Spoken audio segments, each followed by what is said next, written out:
దయచేసి తెలంగాణ ప్రజలు గుర్తించాలి. కల్వకుంట్ల కవిత ఈడీ కేసులో అరెస్ట్ కానప్పుడే తెలంగాణ ప్రజలకు అర్థమై ఉండాలి ఈ విషయం.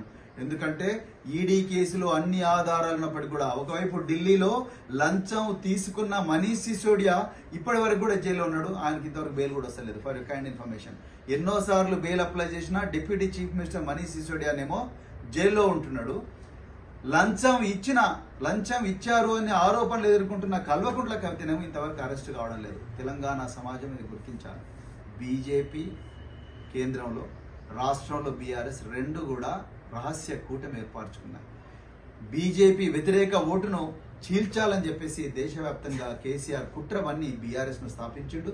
అందుకొరకే మరి ఈ బీజేపీ బీఆర్ఎస్ ఇద్దరు కూడా తోడు దొంగలే. వీళ్ళిద్దరిని కూడా ఓడించి బహుజన్ సమాజ్ పార్టీని ప్రజల గొంతుకగా ఏమీ ఆశించకుండా స్వచ్ఛందంగా పనిచేస్తూ ప్రజల గొంతుకగా మారిన బహుజన్ సమాజ్ పార్టీని, పేద ప్రజల పార్టీని గద్దెనెక్కించి తెలంగాణ అమరవీరుల ఆశయాల స్థాపన జరిపించాలని చెప్పేసి కోరుకుంటూ మరి ఇంత చక్కటి సమావేశానికి మరి మీరందరూ వచ్చినందుకు మీకు ధన్యవాదాలు.